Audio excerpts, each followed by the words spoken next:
Kita lanjutkan, kita yang kedua akan membicarakan yaitu membangun sikap selektif dalam menghadapi berbagai kemajuan iptek. Ya, masalah yang pertama yaitu masalah sikap tanggung jawab dalam membangun iptek. Itu akan meliputi 3 hal, di situ sudah ada ya dalam materinya. Yang pertama yaitu ada 3 alternatif sikap yang bisa diambil oleh bangsa Indonesia dalam menghadapi kemajuan iptek. Yang pertama yaitu menolak dengan tegas semua pengaruh kemajuan iptek dalam semua aspek kehidupan. Nah, sikap ini juga tidak semuanya benar atau tidak semuanya bisa dimasukkan dalam suatu penilaian terhadap kemajuan iptek. Kenapa? Mungkin ya tidak semuanya jelek ya. Jadi kalau ada yang baik kita ambil. Kemudian yang kedua yaitu menerima sepenuhnya pengaruh tersebut tanpa disaring terlebih dahulu. Nah, ini kebalikan dari yang pertama. Kalau yang pertama itu menolak semuanya. Yang kedua ini menerima sepenuhnya. Ini juga bukan merupakan sikap yang benar. Karena apa?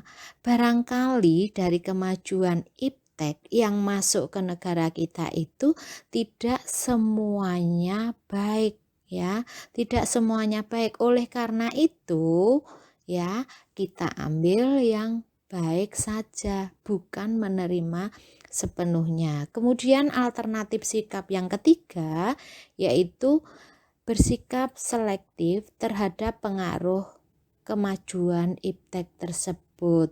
Artinya apa? Mengambil yang baik, mengambil yang positif ya dalam kemajuan iptek dan membuang hal-hal yang sifatnya tidak baik atau hal-hal yang negatif ya. Bagaimana cara mengambil dan membuangnya? Kita kembali lagi bahwa dalam perkembangan iptek itu kita tidak boleh meninggalkan nilai-nilai Pancasila. Oleh sebab itu, yang baik, yang sesuai dengan nilai-nilai Pancasila kita ambil, dan yang tidak baik atau bertentangan dengan nilai-nilai Pancasila kita buang atau kita tidak pakai ya. Itu antara lain, jadi ada 3 sikap atau 3 alternatif sikap yang kita ambil, tetapi yang paling benar, mendekati benar itu adalah sikap yang ketiga, bersikap selektif. Assalamualaikum warahmatullahi wabarakatuh. Selamat pagi anak-anakku semuanya.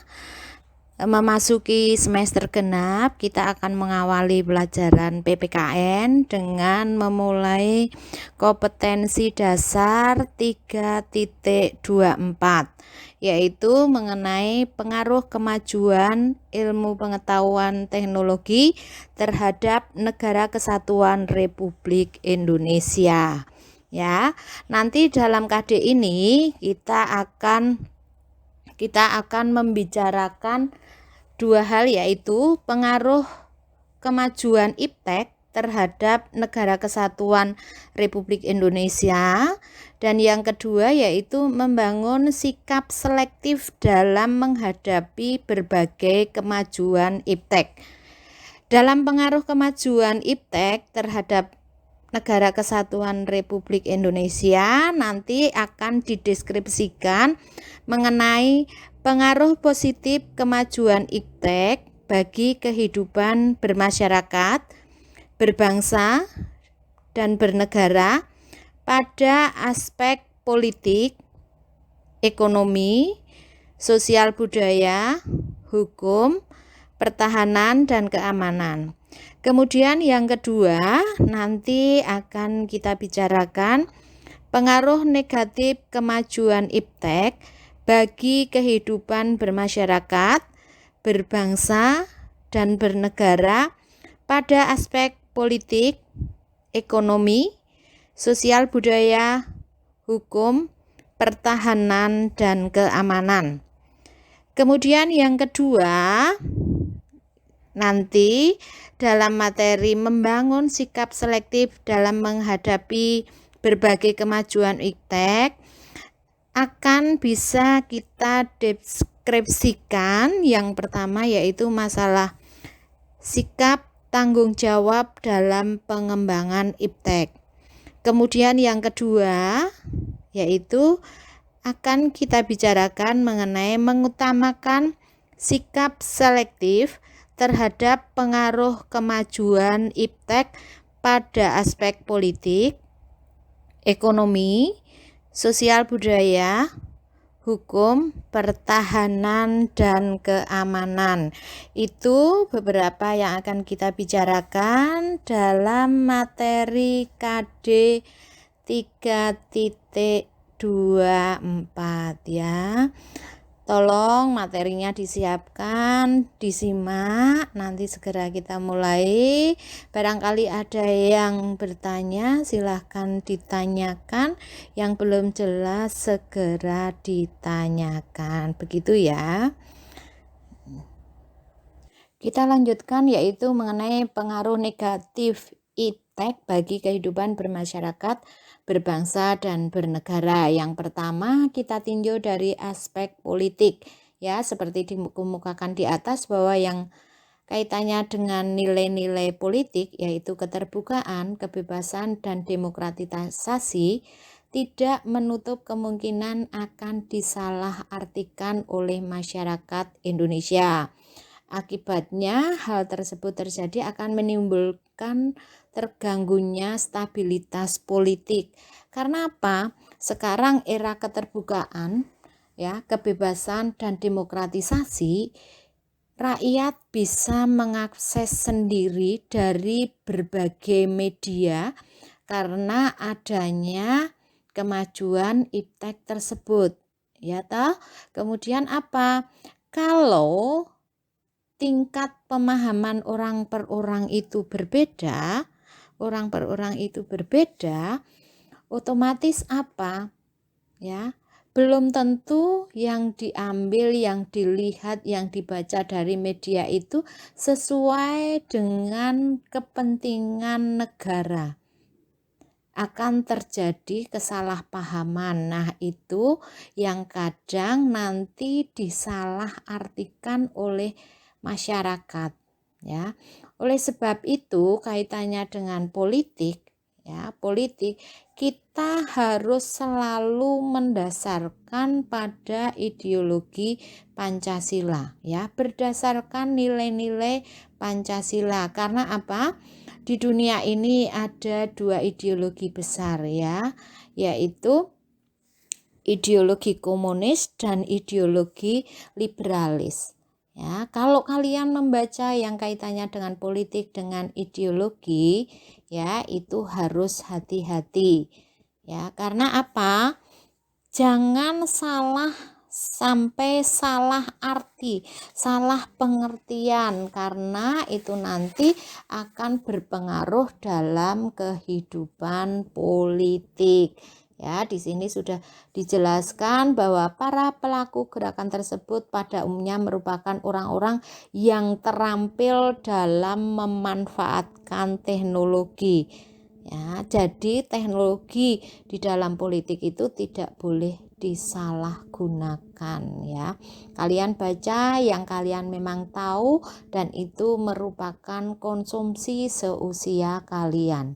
Ya, kemudian yang kedua, dampak negatif dalam aspek ekonomi ya. Kemajuan iptek memberikan pengaruh negatif terhadap kehidupan ekonomi, antara lain di situ sudah ada Indonesia akan dibanjiri oleh barang-barang dari luar negeri ya.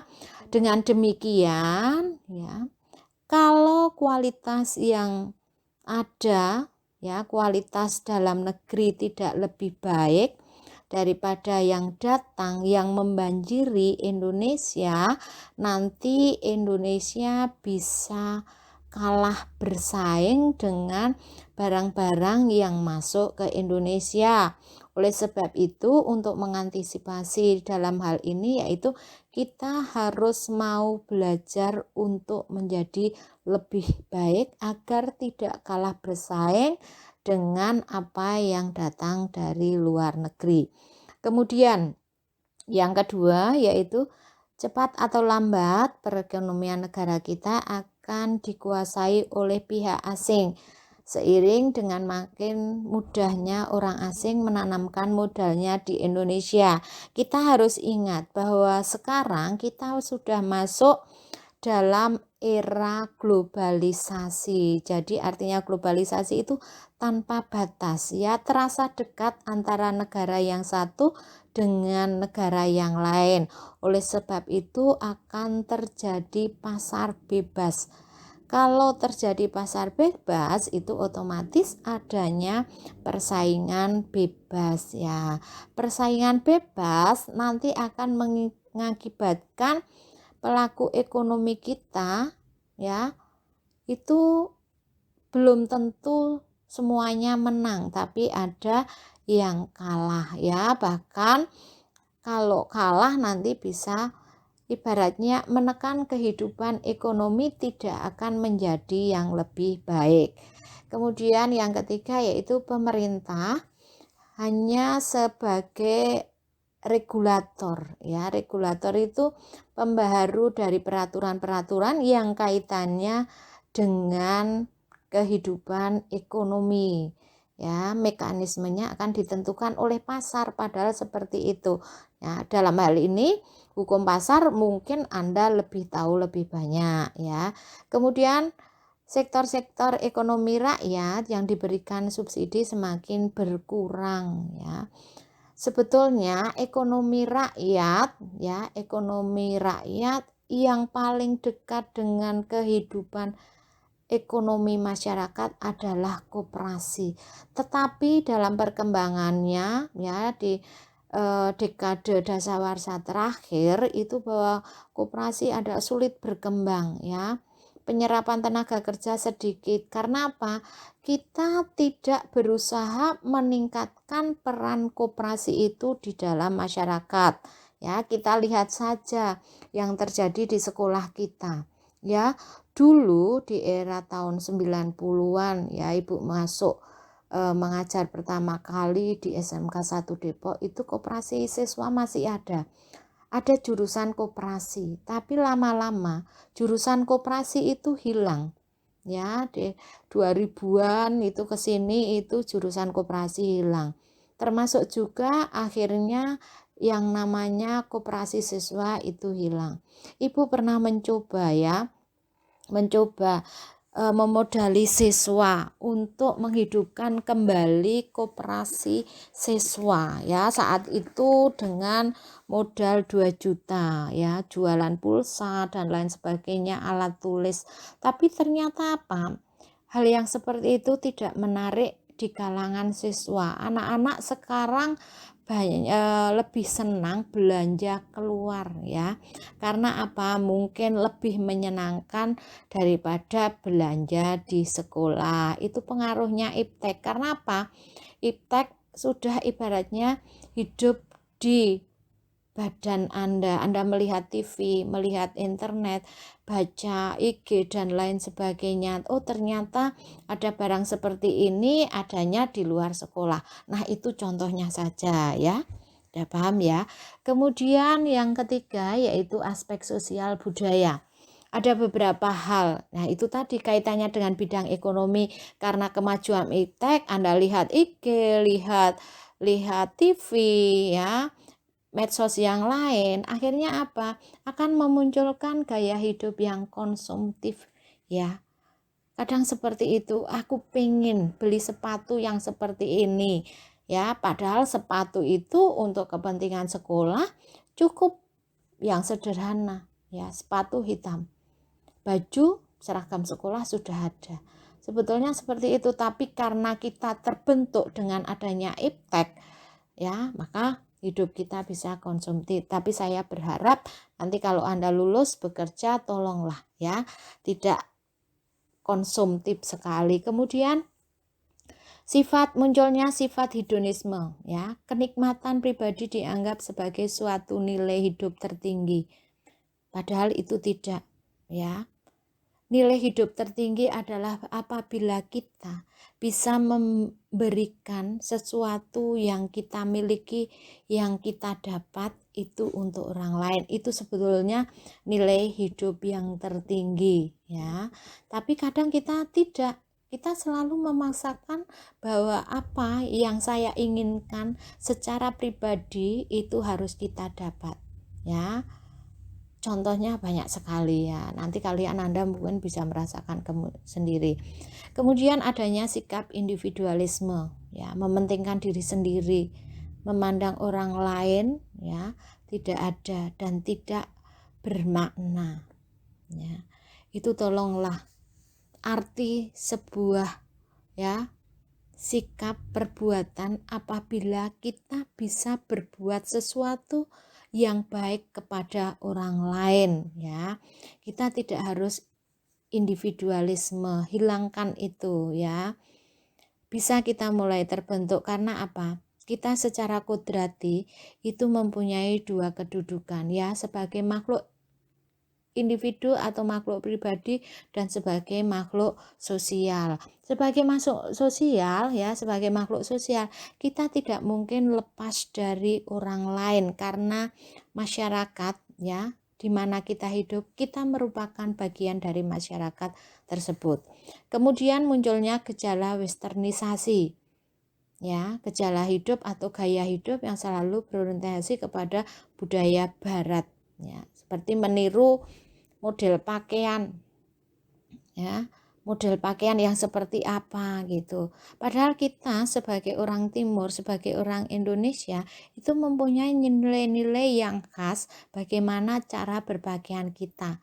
Tetapi anak-anak sekarang biasanya banyak sekali yang meniru gaya kehidupan barat, ya, bentuk pakaiannya yang kurang kain, ya, yang kurang benang.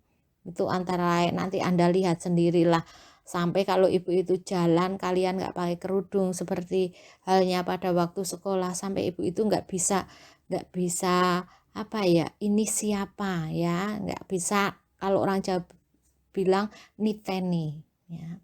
Tolong hal seperti itu dihindari.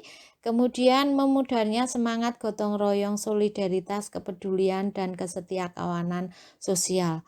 Tapi alhamdulillah, ya, walaupun mungkin prosentasenya masih sedikit, hal-hal yang negatif seperti ini di lingkungan sekolah kita masih ada, ya, walaupun sedikit. Kalau dulu sebelum masa pandemi, ya, ibaratnya kalau ibu harus teriak-teriak, tapi paling tidak masih bisa dijalankan hal-hal yang sifatnya positif. Kemudian makin yang terakhir yaitu makin lunturnya nilai-nilai keagamaan dalam kehidupan masyarakat, ya. Insya Allah ibu berharap hal yang ini tidak ditinggalkan. Karena apa? Orang hidup itu hanya satu tujuannya, ya, mengabdi pada nilai-nilai keagamaan. Itu tujuan akhir setiap manusia. Kemudian yang berikutnya yaitu dampak negatif iptek dalam aspek hukum, pertahanan dan keamanan, ya. Itu di situ ada, yaitu menimbulkan tindakan anarkis dari masyarakat yang dapat mengganggu stabilitas nasional, ketahanan nasional, bahkan persatuan dan kesatuan bangsa. Itu tadi, ya. Kalau kita melihat medsos, internet, baca atau apapun, padahal kita belum mengerti maknanya, artinya dari apa yang disampaikan media sosial, tetapi kita gegabah menerima, ya, menerima sesuai dengan pemahaman kita. Makanya harus kita mengerti dulu untuk melakukan penilaian terhadap informasi yang disampaikan, ya, informasi yang kita baca, ya, seperti itu, agar apa, tidak terjadi penyalahgunaan yang sangat berbahaya bagi persatuan dan kesatuan bangsa. Nah, inilah dampak negatif iptek ya dalam berbagai bidang kehidupan. Kita lanjutkan untuk materi yang terakhir, yaitu materi tentang sikap selektif terhadap pengaruh kemajuan iptek. Yang pertama yaitu di bidang politik ya. Di atas sudah dijelaskan, di dalam materi kalian juga sudah ada bahwa di dalam politik itu ada 4 hal yang dikemukakan atau dikedepankan, yaitu masalah demokratisasi, kebebasan, keterbukaan, dan hak asasi manusia. Ya, itu kita harus bisa mewujudkannya hal-hal seperti itu untuk mengelola konflik kepentingan ya, mengelola konflik kepentingan agar menjadi lebih baik dan tidak menghancurkan persatuan dan kesatuan bangsa. Apa saja yang bisa kita wujudkan? Di situ sudah ada. Yang pertama yaitu mengembangkan demokratisasi dalam segala bidang. Ya, demokratisasi artinya yaitu kehidupan kita itu untuk mewujudkan hal-hal yang sifatnya demokratis. Untuk mewujudkan demokratis, kita harus menggunakan sistem demokrasi ya. Sistem demokrasi kalian sudah tahu, mesti kelas 1, 2 sudah dipelajari ya. Artinya apa? Mengikut sertakan partisipasi rakyat ya, dimungkinkan pengambilan keputusan dengan musyawarah mufakat ya, tetap mengakomodir adanya perbedaan pendapat itu antara lain ya. Kemudian mengaktifkan masyarakat sipil dalam arena politik. Masyarakat sipil adalah masyarakat biasa ya, bukan militer. Dalam arena politik artinya apa? Bahwa iptek, kemajuan iptek ya yang masuk ke dalam masyarakat harus bisa dimanfaatkan sebaik mungkin untuk menarik keikutsertaan masyarakat dalam kehidupan pemerintahan. Kemudian mengadakan reformasi lembaga-lembaga politik agar menjalankan fungsi dan peranannya secara baik dan benar. Ya, reformasi itu jelas adanya pembaruan lembaga-lembaga yang dulu kurang bisa ditambah, yang dulu tidak baik bisa dijadikan lebih baik ya. Kemudian memperkuat kepercayaan rakyat dengan cara menegakkan pemerintahnya bersih dan berwibawa. Rakyat akan percaya ya, rakyat akan percaya kalau pemerintahan atau rezim yang berkuasa pada saat ini itu bersih dan berwibawa. Walaupun kita tidak pernah memungkiri bahwa yang terjadi di negara kita ya masih jauh dari yang namanya bersih dan berwibawa, tetapi paling tidak kalian sebagai generasi muda bisa mewujudkan ke arah situ. Apakah harus menjadi pegawai pemerintah? Tidak. Kita mulai dari lingkungan yang paling kecil ya, lingkungan yang paling bawah. Mungkin kalau kalian itu menjadi anggota organisasi kepemudaan yang ada di kampung kalian, kita mulai dengan nilai-nilai yang baik ya, nilai-nilai yang bersih yang menjadikan sebuah organisasi atau pengurus organisasi itu menjadi berwibawa ya. Menegakkan supremasi hukum sudah tadi di atas ya, bahwa hukum dipandang sebagai bentuk peraturan yang tertinggi yang akan mewujudkan adanya keadilan dan ketertiban di dalam masyarakat ya.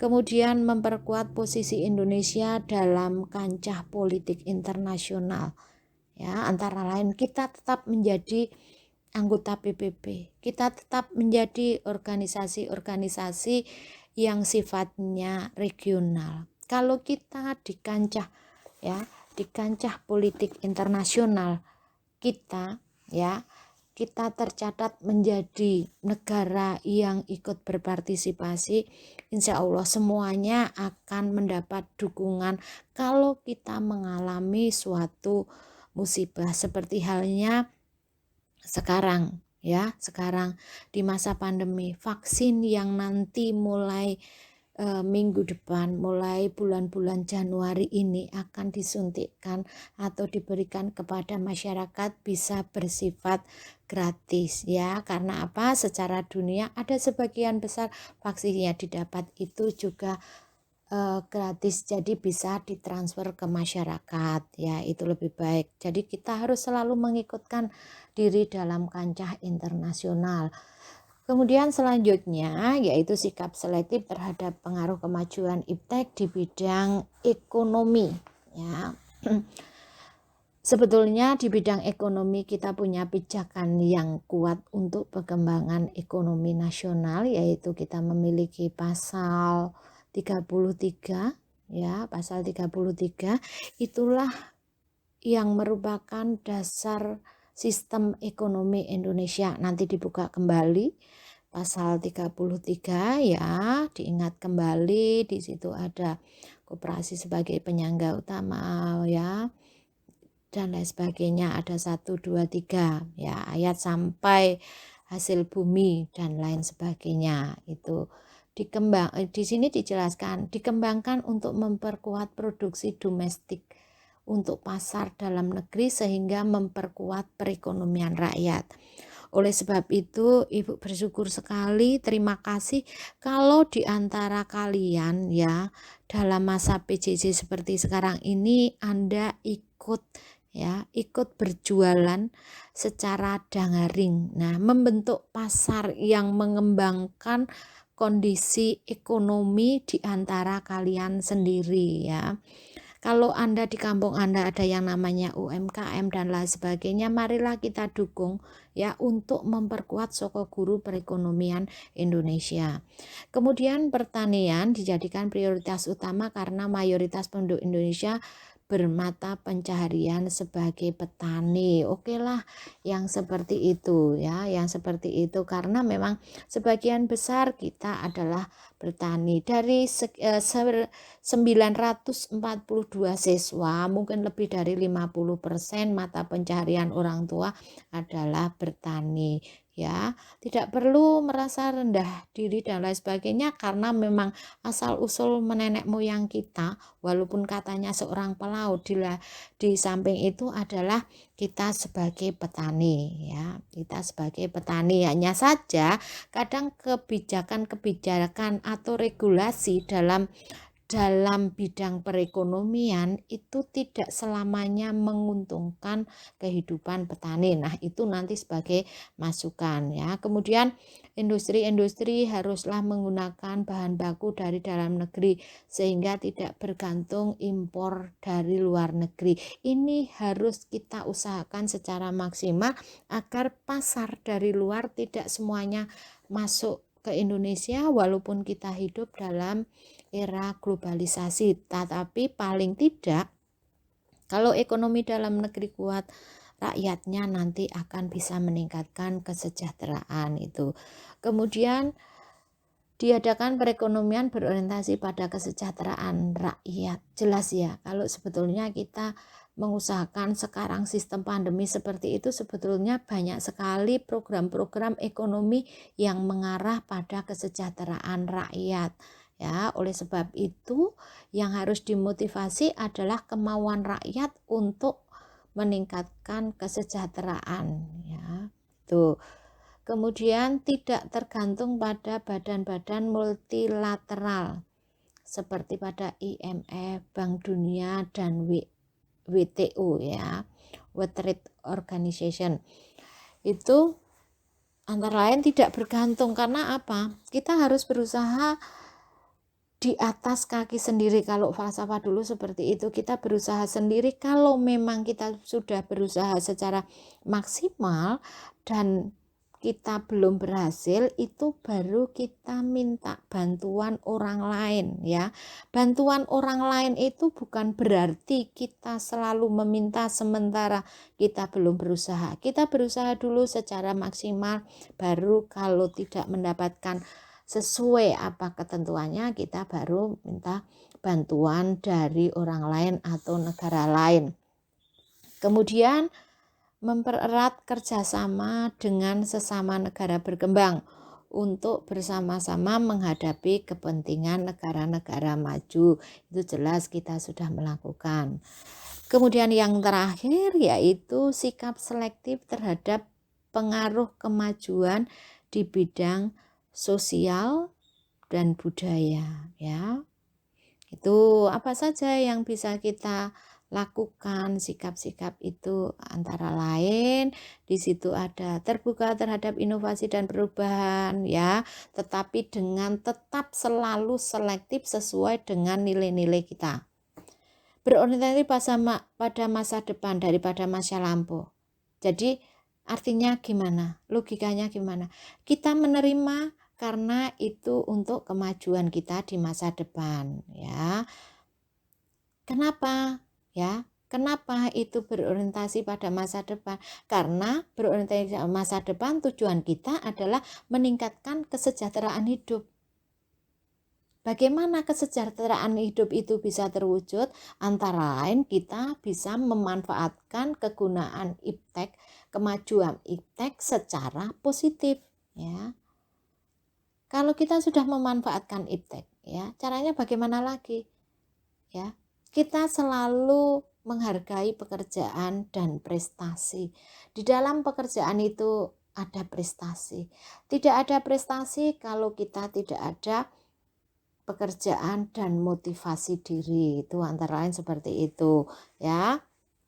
Kemudian menggunakan potensi lingkungan secara tepat untuk pembangunan berkelanjutan. Apa sekarang yang ada di lingkungan kalian yang bisa kalian manfaatkan dan yang bisa kalian kembangkan untuk mewujudkan kesejahteraan, baik secara individu maupun secara sosial. Ya, secara sosial dalam kehidupan bermasyarakat, masyarakatnya juga harus sejahtera. Dalam masyarakat yang sejahtera, di dalam itulah ada individu-individu yang harus sejahtera. Ya, kalau ada masyarakat sejahtera, individunya sejahtera, kita tidak pernah melupakan hak asasi manusia. Baik itu hak asasi yang secara individu maupun yang secara komunal. Itu semuanya bisa terwujud. Ini kaitannya dengan sosial budaya, itu lebih banyak berkaitan dalam kehidupan Anda sehari-hari. Sekarang Anda harus mulai belajar. Ya, harus mulai belajar. Di masa pandemi ini banyak sekali nilai-nilai yang diajarkan di dalam pandemi ini, ya. Itu yang harus kita wujudkan. Kita harus selalu melihat ya dampak positifnya dari adanya pandemi ini, ya. Mengeluh ya, mengeluh itu bukan suatu penyelesaian masalah. Anda bisa menulis, Anda bisa menceritakan apa saja ya yang terjadi di dalam masa pandemi ini. Ya, itu materi KD 3.24. Silahkan nanti kalau ada yang bertanya, silahkan bertanya ya, silahkan bertanya ya. Insya Allah kita bisa menyelesaikan masalah bersama ya, demi kemajuan Anda ya. Karena nanti masih ada beberapa materi yang harus atau beberapa KD yang harus Ibu sampaikan, tapi KD 3.24 ya, saya rasa Ibu penjelasannya selesai ini saja. Kalau ada yang ingin bertanya dan lain sebagainya, silahkan disampaikan ya. Nanti latihannya nanti saya sampaikan, Ibu sampaikan dalam Google Classroom ya. Tolong disimak. Kalau ada latihan tolong dikerjakan dengan baik karena waktu kita sedikit sekali. Ya, terima kasih. Assalamualaikum warahmatullahi wabarakatuh. Oke, sekarang kita awali materi tentang pengaruh positif terhadap kemajuan iptek bagi kehidupan bermasyarakat, berbangsa, dan bernegara dalam Negara Kesatuan Indonesia. Sebelum kita bicara lebih lanjut, kita lihat dulu sebetulnya apa iptek itu ya. Mungkin kalian sudah mengerti ya, yang dimaksud iptek secara garis besar adalah bagian dari kebudayaan manusia. Kemudian apa tujuan penciptaannya? Ditujukan untuk memudahkan manusia dalam melakukan aktivitasnya. Itu iptek ya. Iptek merupakan bagian dari kebudayaan manusia yang bertujuan untuk mempermudah aktivitas manusia. Contohnya apa? Ya. Contohnya adalah misalkan saja kalau dalam HP ada aplikasi GPS ya. Oleh sebab itu kalian dan masyarakat pada umumnya akan mudah mendapatkan suatu lokasi yang Anda tuju. Kemudian mungkin yang sering Anda lakukan adalah video call. Walaupun kalian dengan teman kalian, dengan saudara kalian yang jaraknya jauh sekali, tetapi bisa merasa didekatkan karena bisa interaksi secara langsung dengan adanya aplikasi video call. Itu antara lain seperti itu. Nah, sekarang kita lihat pengaruh positifnya apa ya. Pengaruh positifnya apa iptek itu dalam berbagai bidang kehidupan. Yang pertama yaitu kita lihat aspek politik ya. Dalam aspek politik di situ di dalam materi kalian tolong disimak, yaitu bahwa adanya kemajuan iptek itu menjadikan nilai-nilai seperti keterbukaan, kebebasan, dan demokrasi berpengaruh kuat terhadap pikiran maupun kemauan bangsa Indonesia. Ya, jadi dengan adanya hal-hal seperti itu, ya, hal-hal seperti itu dimungkinkan apa yang namanya KKN bisa diminimalisir, walaupun kita tidak bisa membohongi diri sendiri bahwa sampai saat ini yang namanya KKN itu masih banyak sekali terjadi, tetapi paling tidak hal-hal seperti itu bisa diminimalisir ya. Dan Anda yang tahu ya, yang sudah mengerti itu harus ikut memajukan penyelenggaraan negara baik dalam pemerintahannya yang berkaitan dengan tugas dan wewenang pemerintah ya. Itu antara lain ya. Jadi jelas kemajuan teknologi memudahkan partisipasi masyarakat dalam pemerintahan. Itu berarti kaitannya dalam bidang politik. Kemudian dalam bidang ekonomi di situ malah lebih jelas, lebih mudah Anda mengerti, yaitu bahwa di dalam bidang politik, di dalam bidang ekonomi, yaitu aspek ekonomi ya, pengaruh positif iptek ya dalam kehidupan ekonomi di situ sudah dijelaskan banyak.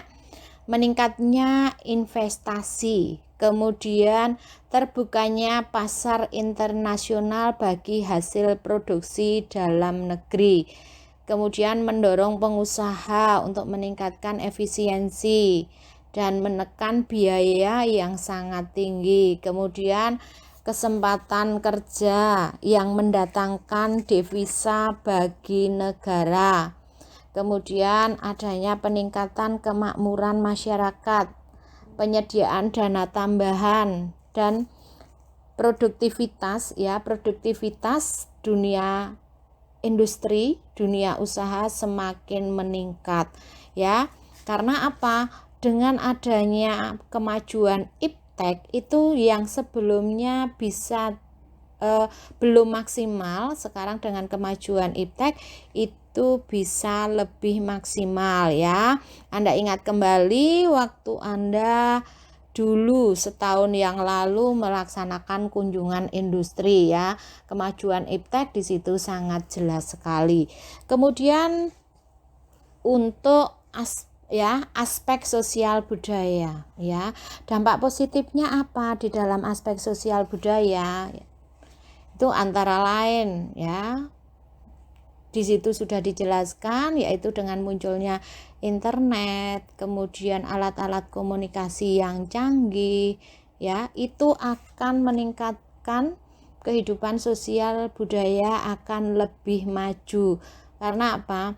Ya, dengan adanya informasi tersebut kita bisa mencontoh atau belajar lebih banyak dari tata nilai sosial budaya, cara hidup, pola berpikir maupun ilmu pengetahuan teknologi dari bangsa lain yang bisa kita pelajari dan bisa kita terapkan dan disesuaikan dengan nilai-nilai sosial budaya Indonesia. Ya, itu dampak positif aspek sosial budaya. Kemudian aspek hukum pertahanan dan keamanan ya, aspek hukum pertahanan dan keamanan itu di situ sudah dijelaskan, yaitu menguatnya supremasi hukum. Artinya apa? Hukum itu dijunjung tinggi ya, tidak ada perbedaan ya, tidak ada perbedaan antar warga negara. Kemudian adanya legalitas hukum ya, kemudian berkembangnya demokratisasi, kemudian tuntutan terhadap dilaksanakan hak asasi manusia sesuai dengan peraturan perundang-undangan yang berlaku itu bisa ditingkatkan lebih baik. Kemudian menguatnya regulasi hukum dan pembuatan peraturan undang-undang yang memihak dan bermanfaat untuk kepentingan rakyat banyak. Ya, regulasi itu apa? Penyesuaian peraturan-peraturan hukum yang sesuai atau pembaruan-pengembaruan di dalam hukum yang sesuai dengan kepentingan banyak. Ya, kepentingan orang banyak, rakyat banyak, orientasi pada kepentingan masyarakat itu. Kemudian makin menguatnya tuntutan terhadap tugas-tugas penegak hukum ya, makin menguatnya itu antara lain penegak hukum itu siapa saja ya.